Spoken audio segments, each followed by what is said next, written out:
Sí, buenos días. Bienvenidos a este desayuno de la industria de la felicidad. Hoy, con esta visión que intentamos tener constructiva, contamos con la presencia importante, primero como moderadora, de Carmen Martínez Castro, a quien todas conocen muy especialmente como periodista y también en su época como secretaria de Estado de Comunicación, sin alargarme los currículos. Nos acompaña Fátima Báñez, que fue ministra de Empleo, que siempre queda mejor que de Trabajo, y que además creo que se hizo una reforma en su día muy importante que facilitó sobre todo la incorporación al mercado de trabajo de mucha gente joven en un momento muy complicado. Yo no sé si he tenido alguna vez la oportunidad de decírselo personalmente, pero inspirado en aquello, allí en un pueblo de Galicia montamos un centro de trabajo con gente que acababa los estudios, que nunca había tenido una experiencia y que hay más de 220, 230 personas trabajando. Algunos con 30 años son ya directivos. Se trata de hacer la necesidad de virtud y de abordar la realidad como es. Nos acompaña también el rector de la Rey Juan Carlos, que hace un momento me decía cuando llegó al rectorado que él era un hombre laboratorio básicamente. Es catedrático de Ingeniería y creo que está haciendo una gran transformación de una universidad que fue una gran oportunidad en el sur de Madrid, en el Madrid industrial, para acercar la universidad a la realidad del mundo, y que seguramente ha pasado de una fase que era básicamente de mucha gente a una fase cada vez de ir mejorando la enseñanza orientada a la excelencia y la empleabilidad. Y sobre eso comentaré algo más después. Estamos en una época de mantras y de frases y de falsas noticias. Lo primero que hay que decir es que la riqueza la crean las empresas, sean públicas o privadas, pero sabemos que las privadas normalmente lo hacen mejor. Y eso es absolutamente clave para un país. La riqueza de un país va a depender también de las empresas que tenga, de la dimensión de las empresas y de lo que son capaces de contribuir a la sociedad. Y cuanto más multinacionales tengan con sede aquí, pues más rico será ese país y más oportunidades. La igualdad se tiene que conseguir, sobre todo, se tiene que conseguir la igualdad de oportunidades. Que sea no solamente un derecho, sino que en la práctica se cumpla. Y yo creo que nada mejor que la formación, la educación, para conseguir esa igualdad de oportunidades. Probablemente lo mejor de este país, que han sido los años de transición, se consiguió afortunadamente porque eso sí funcionó como un ascensor social. Y esto tiene que ser la esencia. Me atrevo a decir que en nuestro sector tenemos la fortuna, por decirlo de una forma, de que se está haciendo un milagro de forma continuada, que es que, así como en general en España la mortalidad de las pequeñas empresas es muy alta, en turismo las pequeñas con frecuencia se convierten en medianas y las medianas se convierten en grandes, y además mantienen sus sedes sociales aquí, que creo que es muy importante. Probablemente ha habido un menosprecio por la formación profesional, pues en favor de la universitaria, y a veces incluso bajando el nivel, con riesgo de bajar el nivel, que es siempre un peligro, y a veces un poco también de espaldas a la empleabilidad, que es absolutamente fundamental. Nosotros estamos en un sector que además necesita personas que son el único factor de éxito, las personas y los equipos en cualquier organización que permanece en el tiempo. Lo que no son personas son cosas, herramientas, vehículos, tienen muchos nombres que además cada vez se van bautizando, pero realmente son las personas que además de talento fundamentalmente tienen compromiso, ¿no? Y yo creo que el futuro de nuestro país va a depender fundamentalmente de esto. Potenciar también la formación profesional, obviamente facilitando siempre el puente a la universidad, y desde luego que en la universidad se vaya elevando el nivel y se esté orientado continuamente hacia la empleabilidad. Pues por mi parte nada más. Después de una breve presentación, agradecer mucho a los ponentes que hoy nos acompañan, que son de un reconocido prestigio, y a vosotros por acompañarnos también hoy aquí. Solamente un guiño, decir que en momentos donde es muy difícil, es el mayor problema que tienen las empresas, encontrar a todos los niveles, igual ingenieros que camareros, etcétera, pues saber cuáles son las auténticas causas.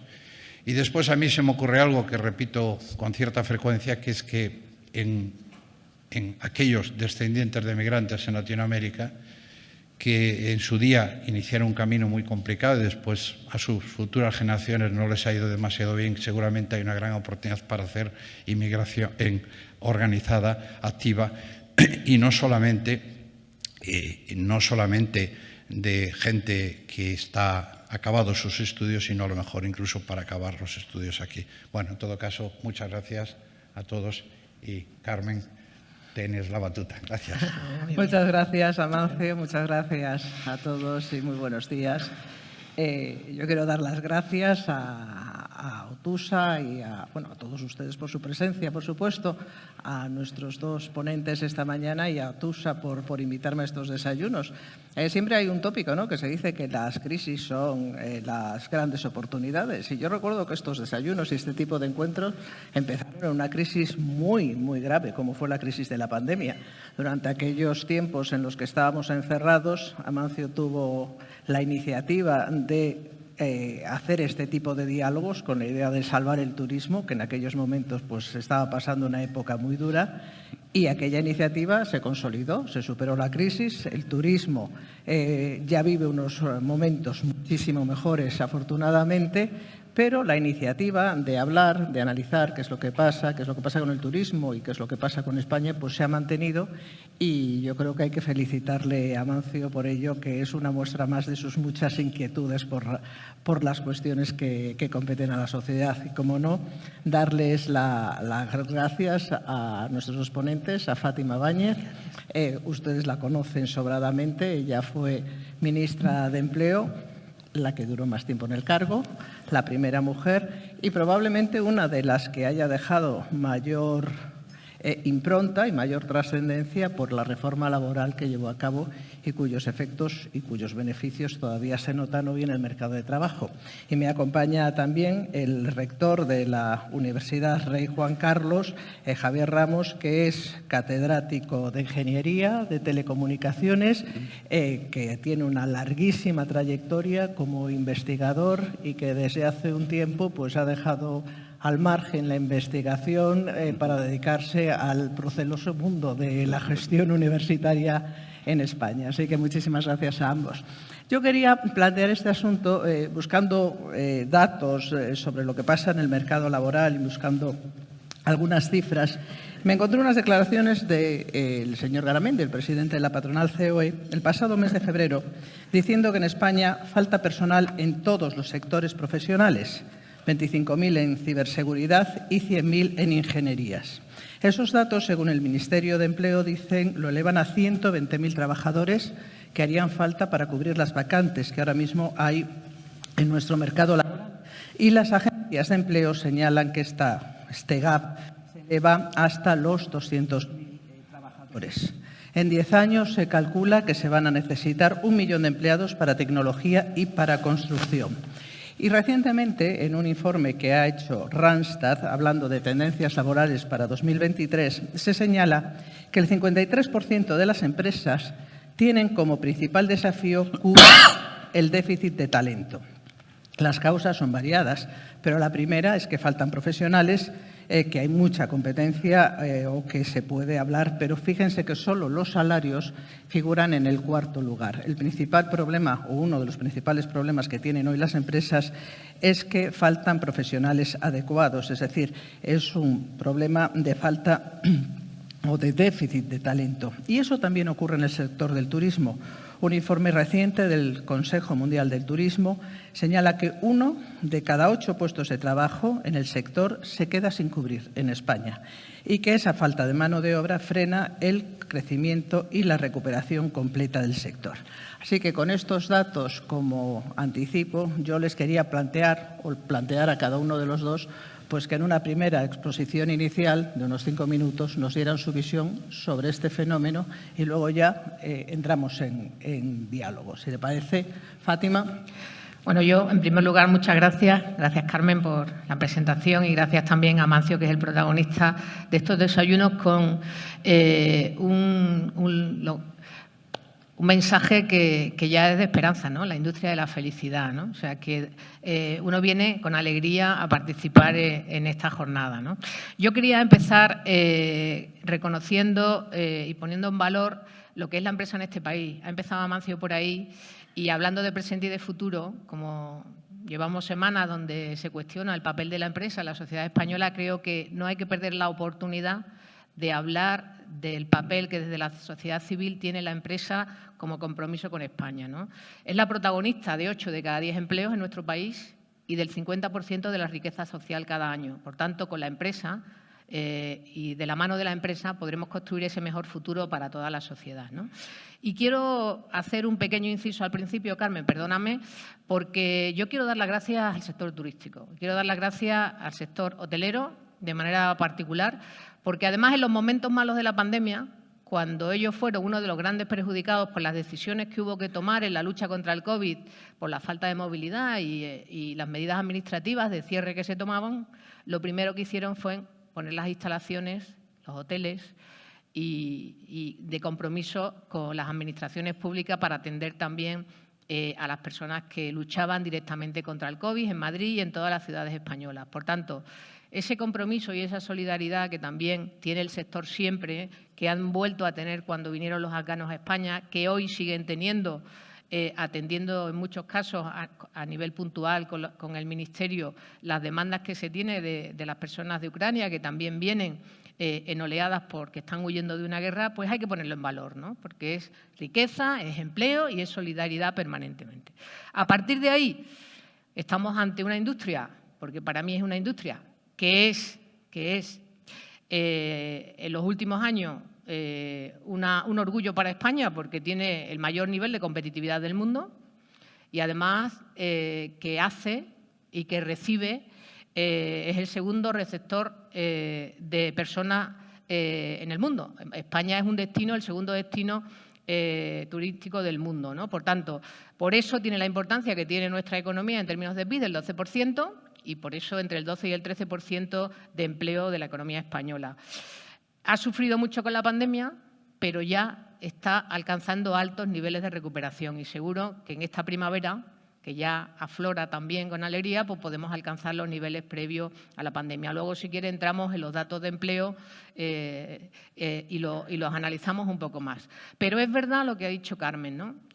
Hay muchos problemas que tenemos para afrontar el futuro próximo y uno de los grandes, que parece mentira que se produzca en un país como el nuestro, que tiene una tasa de desempleo de las más altas de Europa, del 13%, que tiene una tasa de desempleo juvenil del 30%, sea tan difícil captar talento para el sector turístico. Por tanto, es un tema de preocupación permanente y, como antes decía Amancio, y tiene razón, hoy, después de 10 años de su escuela de formación en Chantada, que sí que me acuerdo, es la formación también uno de los elementos clave para atender esa situación. Pero no solo eso, ¿no?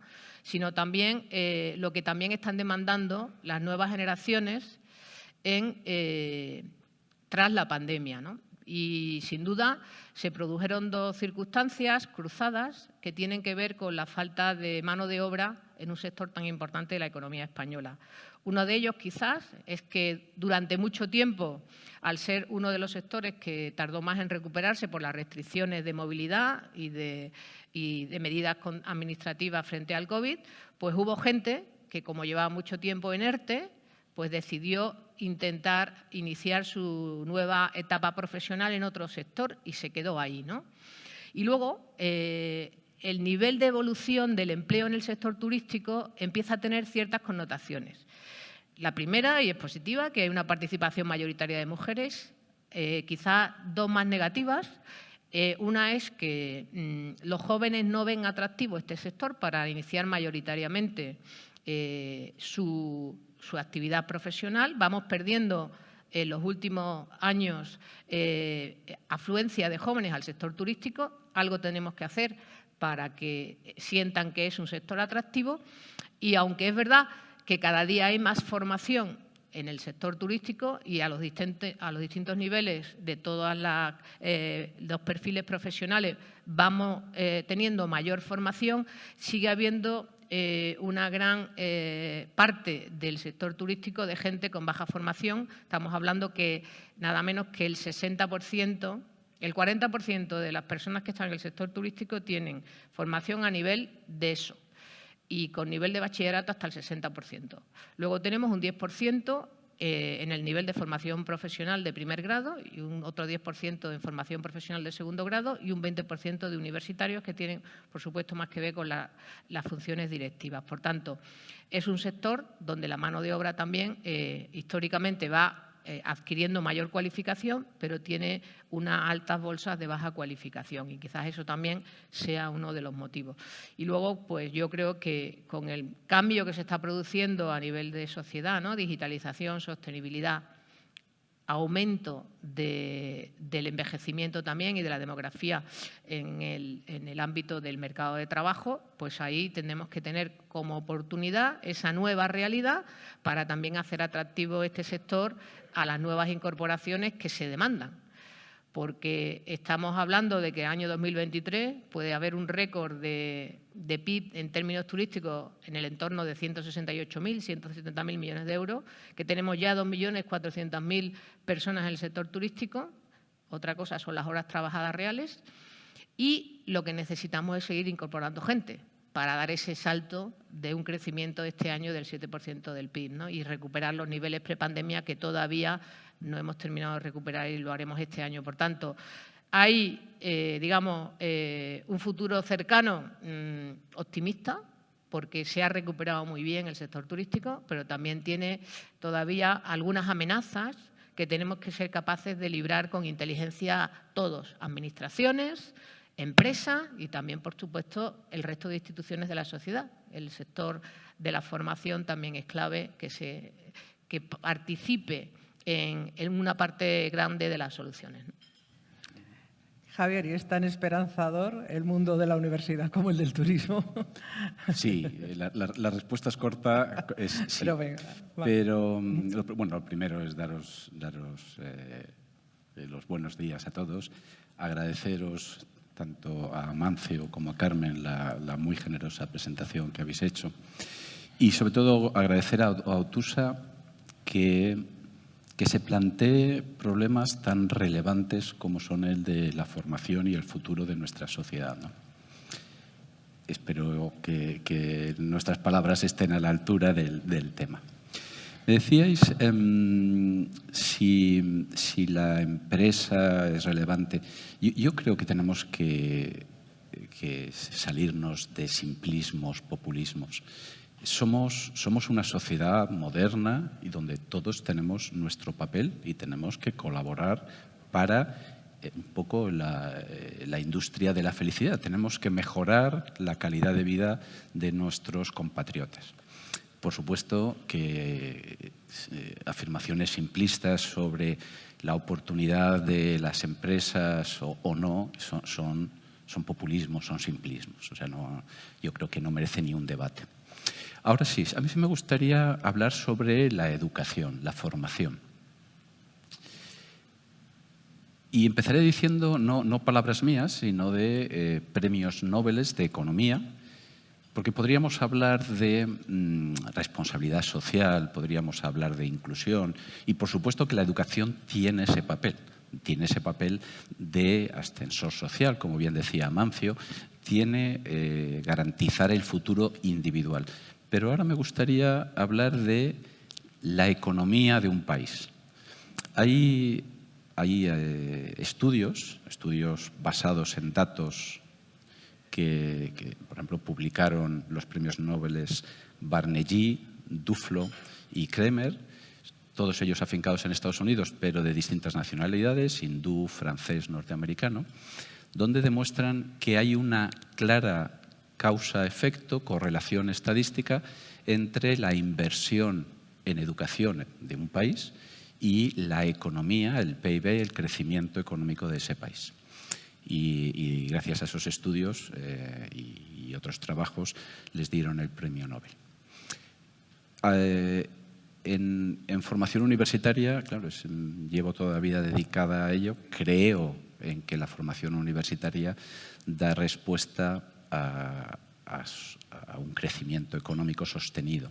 Aquellas sociedades que han apostado por universidades, Europa fue un ejemplo durante muchas décadas, muchos siglos, lideró la economía mundial cuando otras partes del planeta, posteriormente Norteamérica, apuestan por una educación superior de calidad, con investigación, con generación de nuevo conocimiento, son el motor de la economía mundial. Incluso recientemente China, con otras reglas sociales y posiblemente no las que nos gustaría, pero también ha hecho una apuesta hace unas décadas por universidades y el resultado se está viendo en su economía.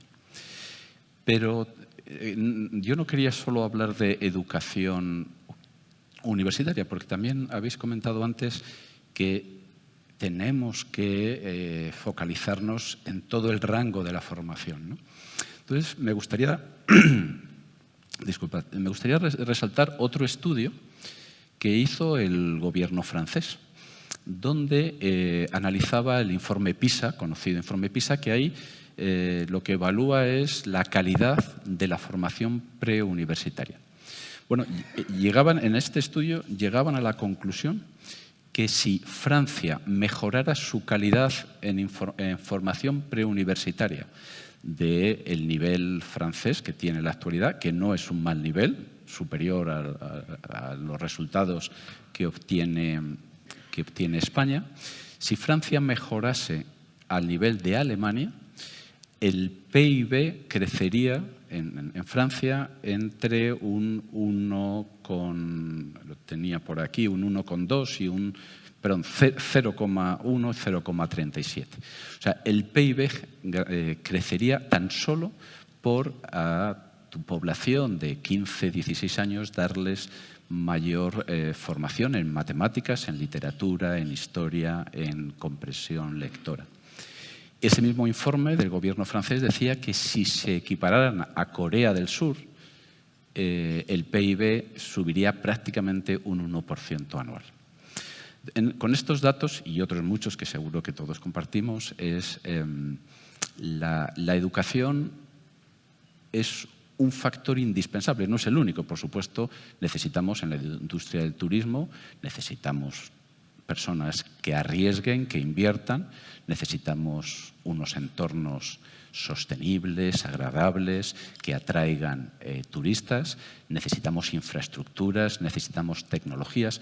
Y no es un debate de si lo uno o lo otro, es que sin el conjunto de estos 4 o 5 factores no hay crecimiento económico. Y ahí el quinto, el indispensable, es tener unos empleados, unos trabajadores, una sociedad cualificada. Hablabais antes, totalmente de acuerdo. ¿Qué es lo que creo que es razonable en una sociedad? Que tengas al menos la mitad de la población claramente cualificada para hacer su trabajo, una formación profesional orientada a desarrollar un trabajo concreto, una formación para el empleo. En España eso lo llamamos formación profesional en sus distintos grados. Y la otra mitad, una población con una formación más desarrollada, más transversal, más ambiciosa y, por supuesto, dentro de esa formación universitaria también tiene que haber una formación generalista muy en el contexto anglosajón, pero también una formación de posgrado especializada, incluso una formación de investigación para ir más allá, para que nuestra industria, la del turismo también, pase las fronteras y lidere algunos temas. En España sí que es verdad que tenemos cerca del 40%, no hemos llegado, pero tenemos nuestra población, 37%, han estudiado estudios universitarios. Estamos relativamente cerca de ese mundo ideal que nos llevaría a todos a mayor prosperidad. Estamos muy lejos todavía en formación profesional. El mayor problema, si podemos decir el mayor problema en formación, es que tenemos todavía una bolsa, tenemos un porcentaje de ciudadanos sin prácticamente cualificación. Y eso nos lastra. Luego, por supuesto, también tenemos en la parte superior, digamos, en la parte inferior de la formación, y no quiero ser polémico o inferior, pero digamos más orientada al empleo, tenemos un claro déficit.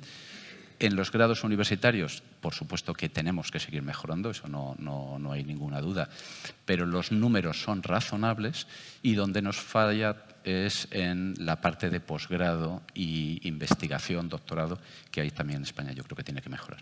Gracias, Javier. Pero si un profano, que es el papel que juego yo en esta mesa hoy, diría lo que se comenta habitualmente es que el problema fundamental que tiene nuestro país es que no conseguimos coordinar o encajar las necesidades de las empresas con las soluciones o con los jóvenes que salen, como salen formados en nuestro sistema educativo en los distintos niveles a los que te has referido. Tú ahora, Fátima, estás en la fundación de la COE, conoces perfectamente, además transversal, o sea, porque estamos hablando, es cierto que hablamos del turismo como la industria de la felicidad, pero este problema no es un problema específico del sector turístico, es un problema que afecta a todos los sectores. Es cierto, pregunta para los dos, es cierto que hay ese problema de encaje, que hay esa disociación, y si es así, ¿cómo habría que solucionarlo? ¿Qué es lo que estamos haciendo mal o qué es lo que no estamos haciendo? Bueno, lo primero que tiene que haber es una mayor relación entre la empresa y el mundo educativo. El mundo educativo desde abajo, desde los niveles de bachillerato, donde la gente, o incluso segundo grado de la ESO, donde la gente empieza a decidir qué quiere ser de mayor, ¿no? Y luego también con el mundo universitario, por supuesto, porque la universidad es el conocimiento, ¿no?, que enriquece siempre a un país y también se tiene que adaptar a las necesidades del tejido productivo, porque es que si no pasa lo que antes comentaba yo con el rector, que 6 de cada 10 universitarios piensan que el paso por la universidad no les sirve suficientemente para encontrar un puesto de trabajo, ¿no? Y eso también, pues no podemos frustrar a la gente, ¿no? Y la universidad también debe ser un puente al empleo. Pero es verdad lo que decía el rector, hay una parte muy importante de la educación en términos agregados que es universitaria en este país y eso es bueno porque hemos conseguido ahí un nivel de gente que se incorpore a los niveles de conocimiento para la sociedad, pero hay una falta muy importante de lo que es la formación profesional, que ha sido sin duda la mayor palanca a la empleabilidad en Europa, y las experiencias como Alemania y otros países pues así nos lo dicen, ¿no? Entonces, el tema ese es un tema cultural, porque si hacemos mea culpa, décadas atrás, nuestras familias siempre han dicho yo quiero que mi hijo llegue a la universidad. Los padres pensaban que hacer una FP de grado medio, grado superior era algo de segunda categoría y sin embargo hay niveles de empleabilidad superiores al 80% en la mayoría de los grados de formación profesional, que con los cambios normativos que se hicieron en la última década hay pasarelas de la universidad a la FP y de la FP a la universidad. Es decir, uno puede empezar haciendo formación profesional, trabajar y además luego terminar haciendo su carrera universitaria con muchísima normalidad. Nosotros vivimos una experiencia, yo me acuerdo con el presidente Rajoy visitar un centro de formación profesional de la parte aeroespacial aquí en Madrid, donde una persona nos contó su experiencia en el 12, en la crisis, que es que en los años 2010 lo expulsaron siendo ingeniero aeronáutico, lo expulsaron de la empresa porque el país estaba en crisis, acordaros que estábamos al borde del rescate.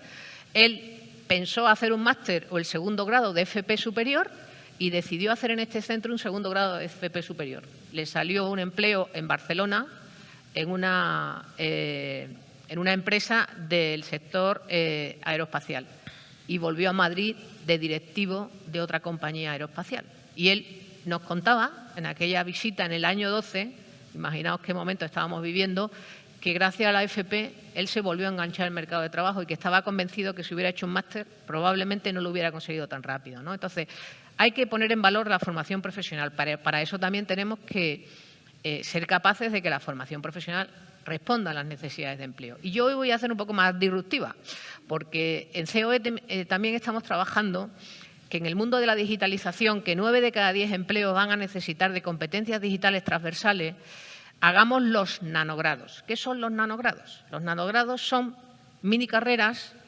formación de entre 6 y 12 meses en competencias digitales para que las personas de esos sectores se o recualifiquen o se cualifiquen para acceder rápidamente al mercado de trabajo. Lo tenemos en transporte, lo tenemos en la agricultura, lo tenemos en la industria y funciona bien. Quizás el sector turístico, que lo hemos estado trabajando, aquí tengo al representante de COE del sector turístico y le agradezco que nos acompañe, deberíamos de dar ese paso, porque estamos hablando de formación muy adecuada en este momento de cambio tecnológico a las necesidades del sector.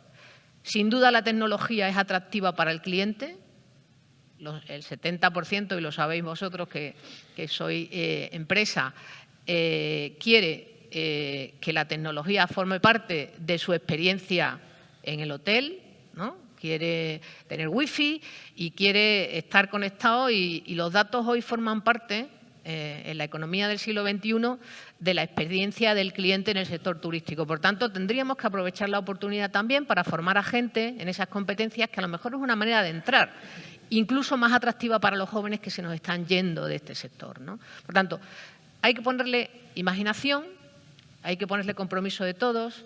Tenemos una buena herramienta, que es la nueva Ley de Formación Profesional, que está contando más con el sector productivo, los diferentes sectores productivos a la hora de poner en marcha nuevas líneas de formación profesional dual, y por ahí va el camino, porque sigue teniendo una carencia muy importante la economía española de esos cargos medios técnicos en toda la economía, y en el sector turístico tampoco es la excepción, ¿no? Por tanto, yo creo que ahí tenemos mucho camino para avanzar, y por supuesto la excelencia siempre la da obviamente la universidad, ¿no?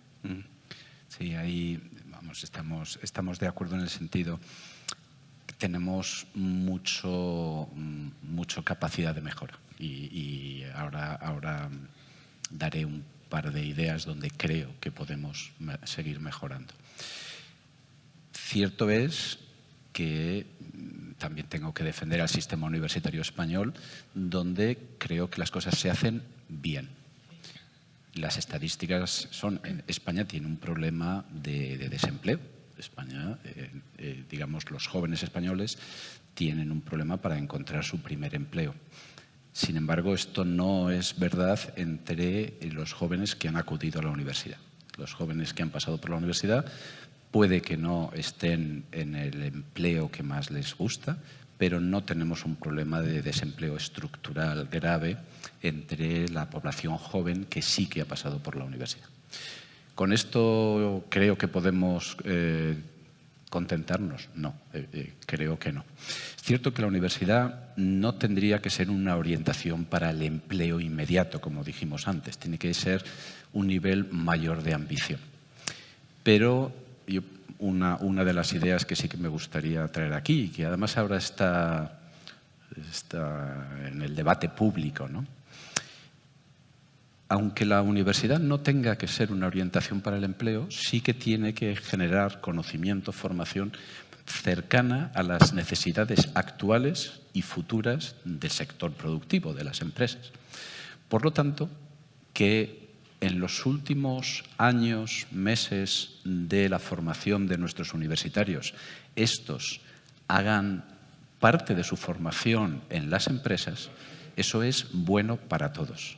Es bueno para nuestros estudiantes, es bueno para la universidad, que es una de las formas, no la única, pero es una de las formas de generar vínculos con el sector productivo y tener feedback, tener información de dónde lo estamos haciendo bien y dónde tenemos que mejorar. Y es bueno para las empresas porque les van formando en aquellas necesidades concretas que ellos van identificando. Claro, ahora estamos con el estatuto del becario. Yo creo, y ahí tenemos que abandonar esos simplismos. Cuando una persona se forma, hay un momento que es claramente formación y hay otro momento en su vida que es claramente laboral. Pero hay zonas intermedias, hay momentos donde se está formando, pero se está formando en un entorno laboral.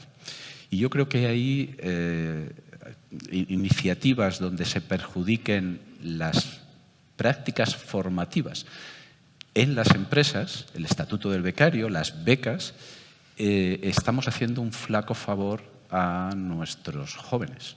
Entonces, demonizar las becas, las prácticas, es un error. Por supuesto que hay que estar vigilantes para que cuando un estudiante o una persona ya está en su parte claramente productiva y no formativa, pues tiene que salir de ese estatus de becario. Es decir, por supuesto que hay que vigilar, regular para que las becas no se malutilicen. Pero la parte formativa intermedia yo creo que eso ha funcionado bien y en estos momentos también se está cuestionando. Ha habido reformas laborales que nos han perjudicado a los estudiantes para que hagan esas prácticas. Y la otra propuesta concreta, Fátima, hablabas de nanogrados. Yo no sé, creo que esa idea es muy positiva y buena, pero en vez de nano yo hablaría de micro. Y hay una iniciativa que no sé si conocéis, que es las microcredenciales, que recientemente ha sido hace 2 meses. La Comisión Europea ha sacado unas recomendaciones y que tenemos ahora los Estados miembros de la Unión Europea que poner en marcha a lo largo del año 2023 para el 1 de enero de 2024 ya estar funcionando con las microcredenciales. Es verdad que y en este caso las universidades, hemos hecho un trabajo que es mejorable, pero creo que es bueno, formando a la población de 18 a 25 años. Pero claro, en todas las industrias no nos podemos olvidar de los 25 años a los 65 años o 67. No voy a entrar en el debate de las pensiones ahora. Entonces, ¿cómo formamos a toda esa población que está ya trabajando y que no pueden salirse del mercado laboral durante 1 o 2 años para ir al campus universitario y luego volver? Eso no sería razonable. Ahí sí es la iniciativa de las microcredenciales, que es formemos a toda esa población desde la universidad, pero sin sacarlas del mercado laboral, sino con una forma flexible, reconociendo pequeños cursos de 30, 60, 120 horas al año y que definen un itinerario curricular donde las personas se van actualizando en conocimientos. Creo que eso en los próximos años va a aumentar la capacitación de nuestra población, de nuestros trabajadores, y creo que eso va a ser netamente bueno. Pues, oye, yo me lo... Nanogrados y microgrados.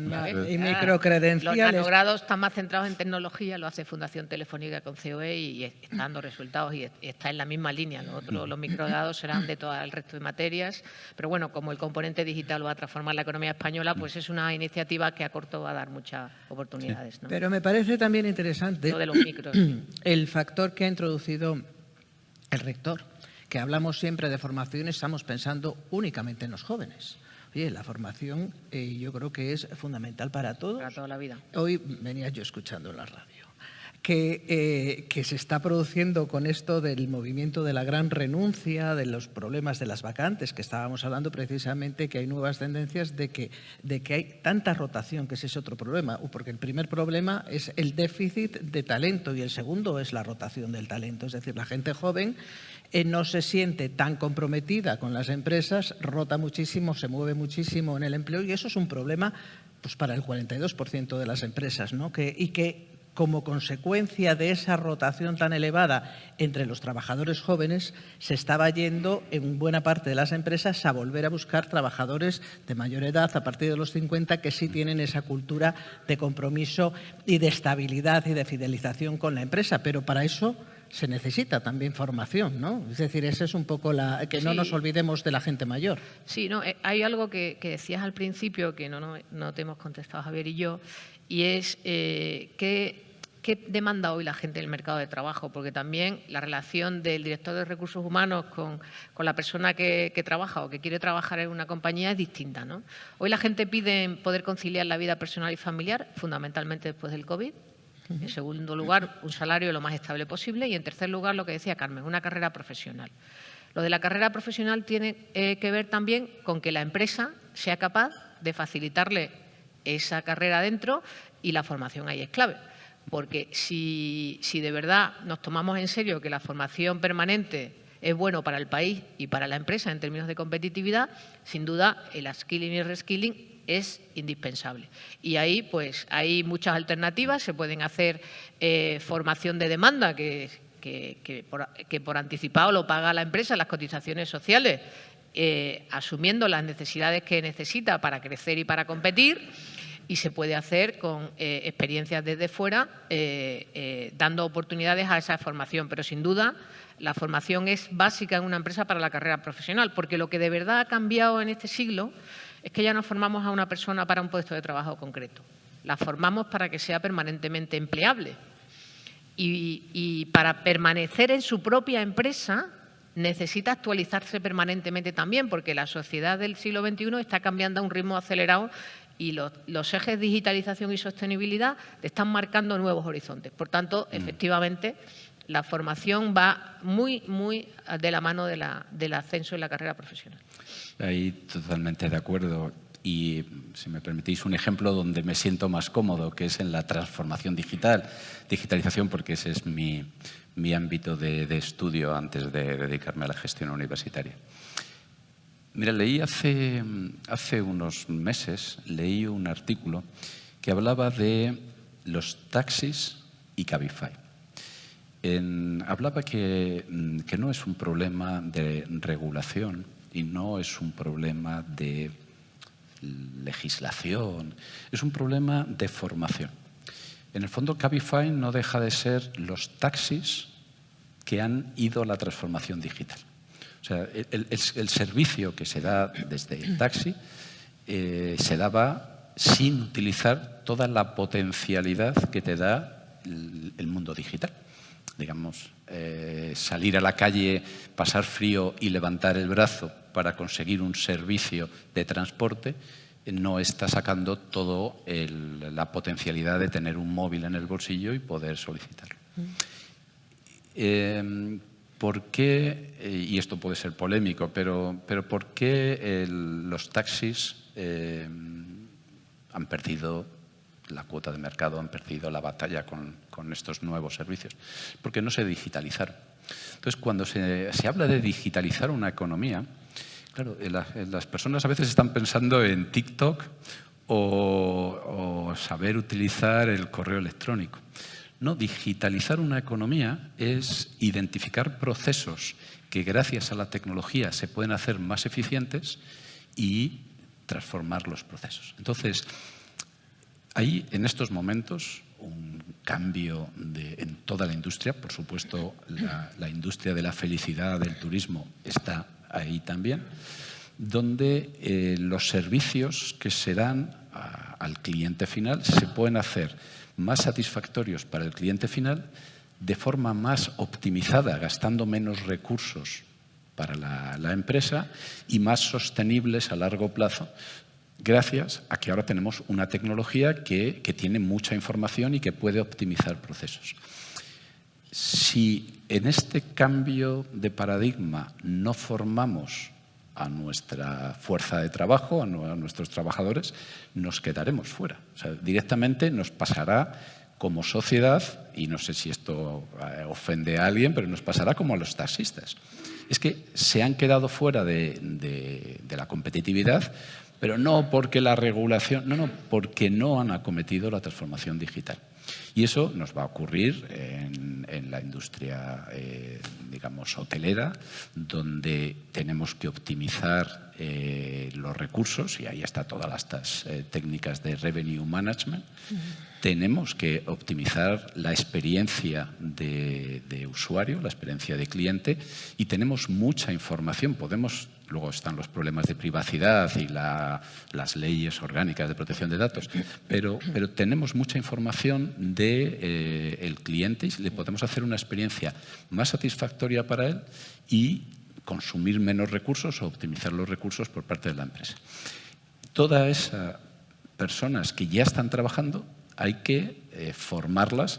Y de nuevo, yo cuando oigo de transformación digital y dicen, no, vamos a enseñarles a manejar el Word o el Excel, yo me quedo, digo, pero no, sí, hay que hay que enseñarles los procedimientos que se hacen con una nueva tecnología.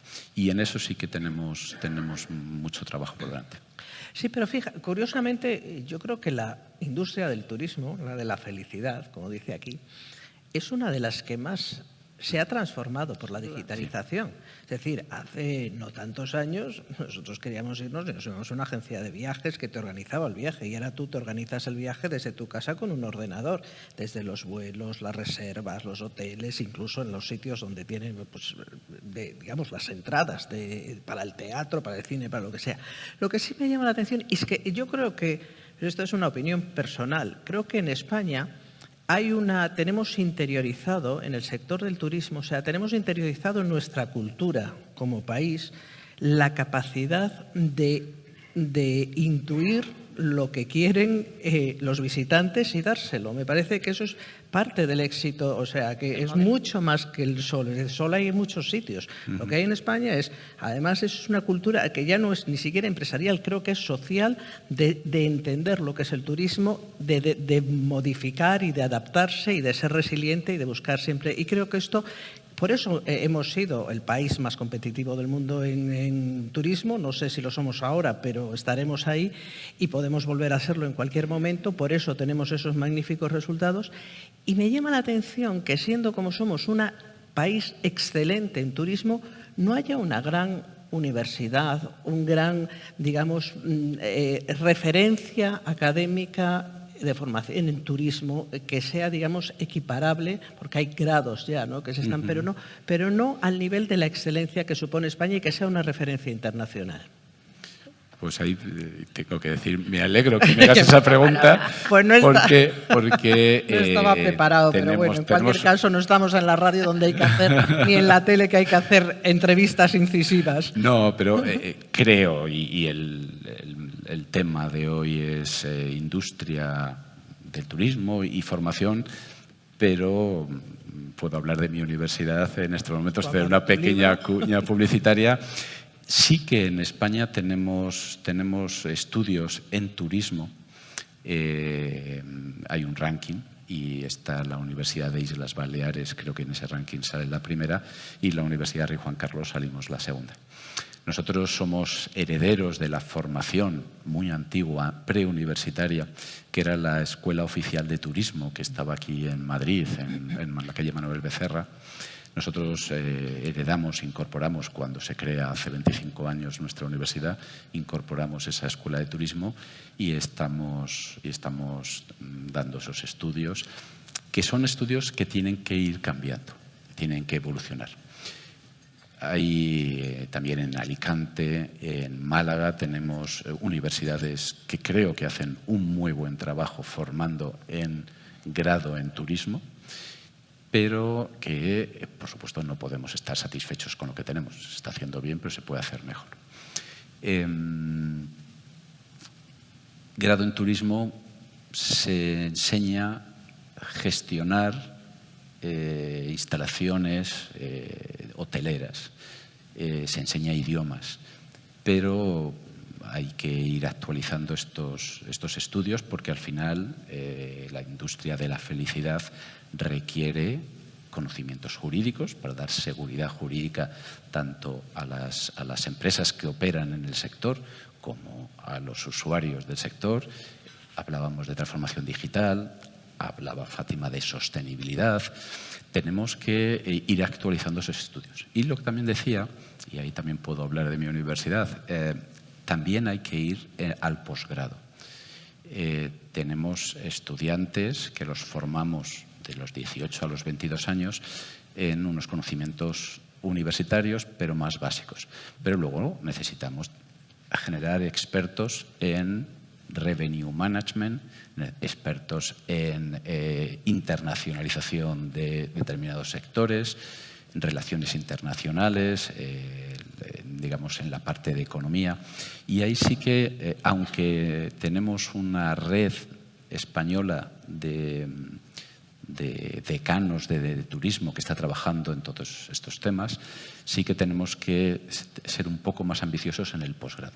En toda España tenemos 1.300.000 estudiantes de grado universitarios y de posgrado estamos en los 250.000. En otros países más competitivos de nuestro entorno, ese ratio no es 5:1, sino puede ser 3:1 o incluso 2:1. Tenemos que también avanzar, al final, lo que llaman el nivel MECES 2, que es los conocimientos, independientemente de la edad, que se dan en la universidad, es que los conocimientos acabas en el bachillerato y pues te dan un nivel de rango, de amplitud de conocimiento, que es el grado. Pero acabado el grado ya sí que puedes especializarte en temas muy concretos. Ahí sí que la especialización, y ahí es, para poder competir en un mercado internacional, tienes que especializarte con altos conocimientos, y ahí es donde las universidades creo que podemos seguir mejorando. Luego te preguntaré por la ley de universidades, que hoy es noticia. Una cosa que también quería decir, lo que están demandando también los directores de recursos humanos, y aprovechando lo que ha comentado de la universidad, son básicamente 3 cosas en el sector turístico, porque también los perfiles van evolucionando, ¿no? Por supuesto, competencia en idiomas. Tenemos un turismo internacional muy importante. En segundo lugar, conocer las nuevas tecnologías a todos los niveles, también a nivel universitario. Y en tercero, algo que ha dicho antes Amancio y que yo he también registrado. La mayor tecnología en el sector turismo es la persona.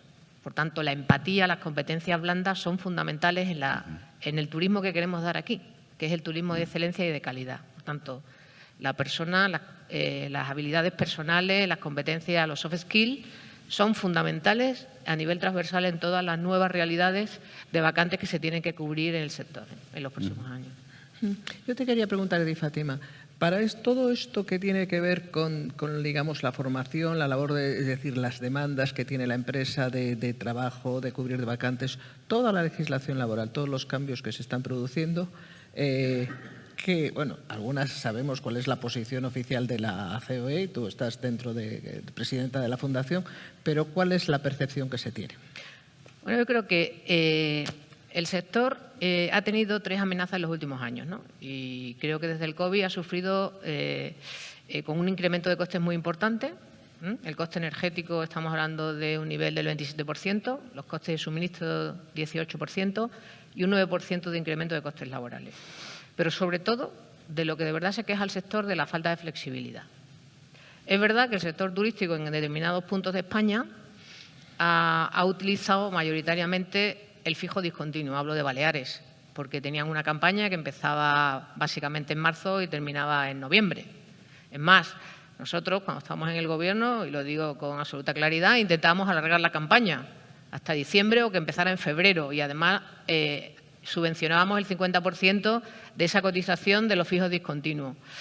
Pero el concepto de fijo discontinuo ha cambiado, porque como se ha eliminado el contrato de obra y servicio y se ha limitado tanto en temporal, pues se está utilizando de manera más generosa, flexible, llamémosle como queramos, el fijo discontinuo. Y tan generosa. ¿Vale? Hoy leía, perdona, que en el último año, de cada 10 contratos, 8 han sido fijos discontinuos. Perdona la interrupción. Pero fijaos la realidad de Baleares. Trabajábamos de media 9-10 meses y descansaban 2.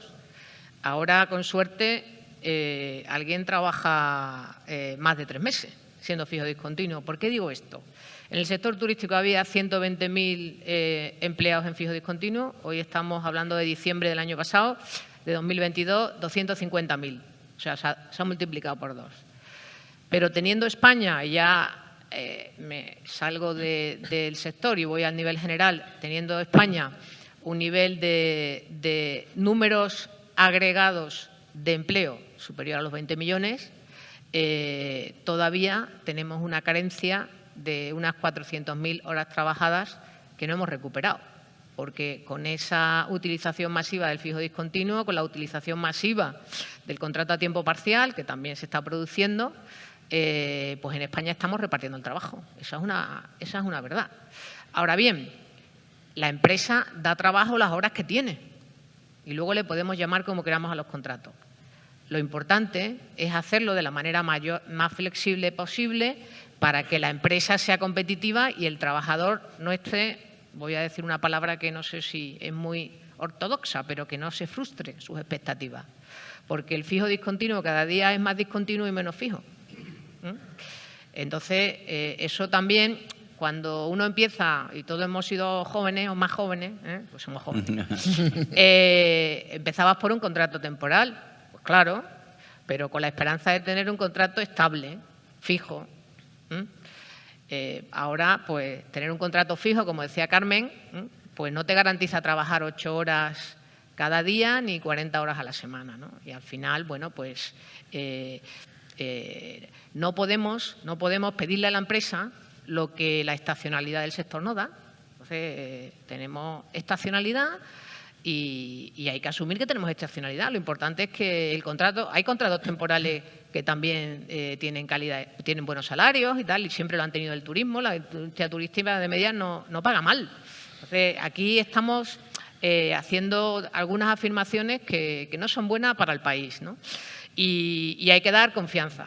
Y luego, siento decir una cosa, o sea, lo que no se puede en un país con una tasa de paro del 13%, con una tasa de desempleo juvenil del 30%, seguir subiendo las cotizaciones sociales. Entonces, hoy hemos conocido que se está planteando una nueva reforma del sistema de pensiones, ¿vale? Y parece que la manera de solucionarlo es vía ingreso, es decir, subida de cotizaciones y de tope de cotizaciones por encima de 50.000 euros, ¿no?, del salario. Pues, hombre, ponerle más impuestos al trabajo en el país que es campeón de desempleo en Europa, pues no parece que sea lo más razonable. Sobre todo, porque el modelo que tenemos de pensiones, que es un sistema público de reparto, tiene 2 grandes características, que depende fundamentalmente del empleo. 9 de cada 10 euros que pagamos en pensiones lo pagamos con cotizaciones a la Seguridad Social. Necesitamos más cotizantes, no más subida de cotizaciones que vaya eliminando cotizantes. Y en segundo lugar, es un pacto intergeneracional, ¿no?, que los que hoy pagan las pensiones de nuestros mayores, que se lo merecen todo, por supuesto, que son los que están trabajando, tienen que tener la esperanza de que cuando sean mayores van a cobrar pensión. Si no, ese pacto no se mantiene en el tiempo, estamos rompiendo ese gran pacto social que es el pacto en pensiones que nos hemos dado como sociedad hace mucho tiempo, ¿no? Por tanto, cuidado con las cosas de comer, porque a veces podemos ir en el sentido contrario de lo que a corto plazo se desea. Y, rector, la nueva ley de universidades, ¿ayuda para cubrir y para solucionar algunas de las cosas que hemos estado comentando aquí esta mañana? Pues yo aquí tengo que decir lo que el pasado 6 de diciembre, que coincidí con el ministro que propone esta ley, le dije a él personalmente. No sé qué problema intenta abordar, qué mejora busca en la universidad esta ley. A mí, tengo que decir con tristeza que es una oportunidad perdida. El sistema universitario español necesita un cambio de ley, necesita mayor flexibilidad, que estamos hablando aquí, necesita permitir mayor cooperación público-privada, necesita desesperadamente atraer talento a la universidad. Estamos dejando de ser atractivos. Lo comentaba antes, cuando hace 20 años la universidad que teníamos era una universidad peor que la que tenemos hoy. Las universidades hemos ido haciendo el trabajo y mejorando. Pero hace 20 años los primeros de cada promoción, los mejores de cada clase, querían estadísticamente quedarse en la universidad. Eso ya no está ocurriendo y hemos perdido capacidad de atraer a los mejores. Claro, si nos creemos lo que llevemos diciendo toda esta sesión, que el futuro de España depende de cuánto de bien formemos a las nuevas generaciones y a las generaciones que ya están trabajando, si nos creemos que la locomotora de una sociedad es su universidad y no ponemos a nuestro mejor talento en esa locomotora, pues este tren cada vez irá más despacio. Por supuesto que hay problemas financieros, por supuesto que hay problemas de otra índole, de internacionalización, pero esta ley para mí es una oportunidad perdida. En democracia hemos tenido 3 leyes, la que se aprobó ayer en el Congreso y otras 2. Las otras 2 leyes tuvieron su contestación, pero abordaban un problema concreto. La Ley de Reforma Universitaria del año 82, que saca el Partido Socialista,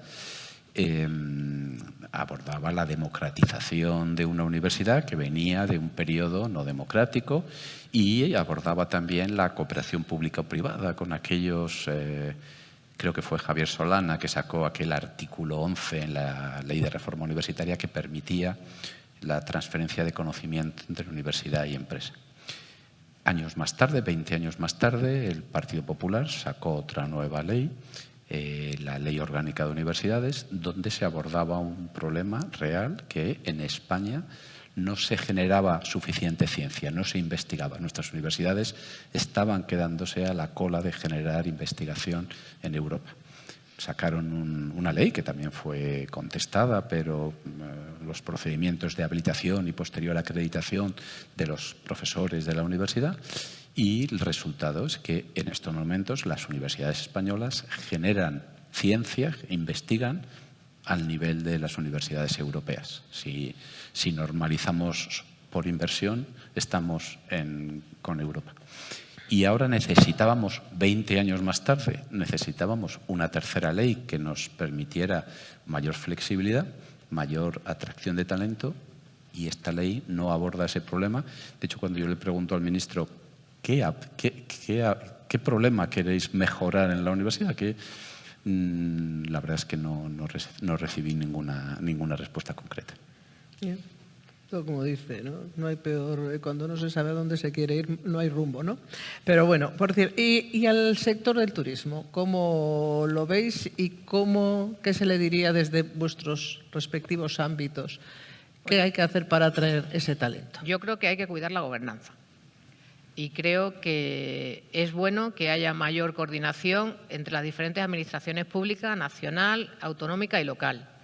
Porque lo público, esa gobernanza se tiene que dar para trabajar todos en la misma dirección. Este sector, si se apoya desde la unidad, tendrá un futuro mucho más brillante. En segundo lugar, el respeto a la colaboración público-privada. Sin las empresas es muy difícil acertar y ser más eficiente.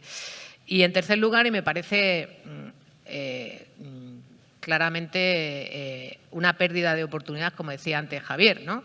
Los fondos europeos son el mejor plan Marshall que vamos a tener mucho tiempo en la economía española y es una pena que representando el turismo, el 12% del Producto Interior Bruto, solo llegue al sector el 5% del total de los fondos europeos, ¿no? Estamos hablando de 3.400 millones de euros, pero que además al sector privado, a la iniciativa privada para esa gran transformación, solo llega de ese tanto por ciento el 18%. Por tanto, creo que el sector merece más apoyo, merece una mejor gobernanza compartida y luego pues trabajar también en un país eminentemente turístico, potencia del turismo en el mundo, pues que también la relación con los ciudadanos sea amable, y eso se tiene que trabajar también el sector privado con la Administración. Creo que es una responsabilidad de todos y yo, Carmen, sí que soy optimista porque confío mucho en las empresas de este sector, de esta industria,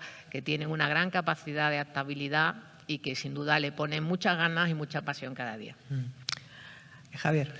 Bueno, yo en mi carrera profesional he sido atrevido en determinados momentos, pero no sé si soy tan atrevido como para recomendar a los expertos de la industria del turismo qué hacer, que lo están haciendo bien y que ellos lo saben. Si pudiera atreverme a decir algo, yo diría, el sector turismo, entendido en su conjunto, tiene que ser la industria tractora que mejore el tejido empresarial global de España. Otros países tienen la industria de defensa la que es tractora. No estoy diciendo que no tengamos que invertir en defensa, que por supuesto cualquier país moderno tiene que invertir en defensa. Pero en España la industria del turismo en su conjunto es y debe seguir siendo, y hay que ayudarles y potenciarles para que sea industria tractora. Yo cuando me planteo qué va a ser de la siguiente generación en nuestro país, a mí mi mayor preocupación me viene los unicornios. Y no me he vuelto loco, no es que en el desayuno aquí en Otusa nos hayan puesto algo y estoy pensando en unicornios. ¿Cuál es el problema que tenemos en España y que tenemos en Europa? Entendiendo unicornio con estas empresas de base tecnológica, empresas que han conseguido explotar una ventaja, un avance tecnológico y que están valoradas en bolsa más de 1.000 millones de euros. Eso es unicornio.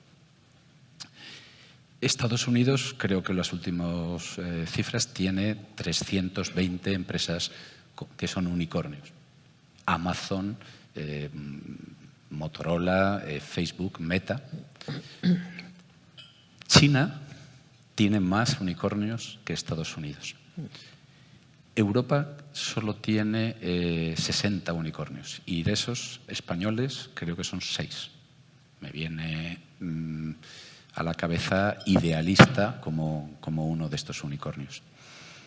El sector turismo es nuestra industria tractora, donde si apostamos, por supuesto con capital, por supuesto con infraestructuras, por supuesto con sostenibilidad de los entornos turísticos, por supuesto, y de eso hemos venido a hablar hoy, con formación de nuestros trabajadores del sector turismo, estoy convencido que el turismo será una industria tractora, como es la industria de defensa en otros países, que genere, con las ayudas legales adecuadas, que generen los unicornios que sean los que garanticen que la siguiente generación tiene una vida mejor que la nuestra.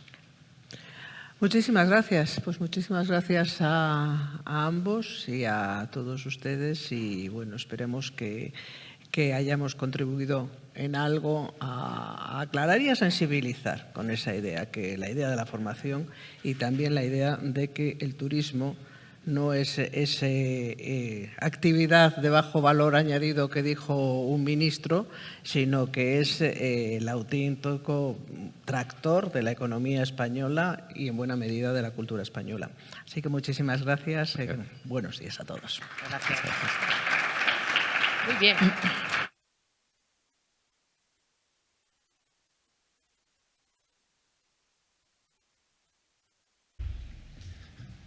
Muchas gracias a la presidenta de la Fundación DCOE por acompañarnos aquí, además con ese enorme conocimiento y experiencia que tiene de la realidad del país, porque la realidad existe.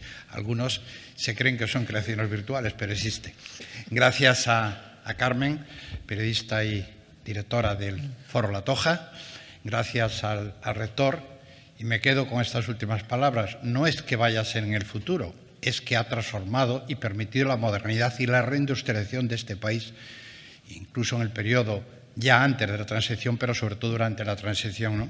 Y ha permitido a la transformación de las ciudades, lo cual no tendría ningún sentido con esto. Y a pesar de lo que se diga, yo creo que continuará haciéndolo en base a los fundamentos que son primero las personas, la formación y la educación, que ese es el tema de los valores. No todo es talento y no todo el talento vale. Y también con esa auténtica innovación que está en marcha permanentemente y que creo que es lo que garantizará que pueda ser un auténtico tractor. Quedan temas importantes. Es poco comprensible como un país como el nuestro, que no solamente el turismo atrae, porque con la calidad de vida del turismo vienen las startups y vienen empresas que montan sus sedes operativas alrededor de un entorno donde la calidad de vida es mejor que en sus países y más barata.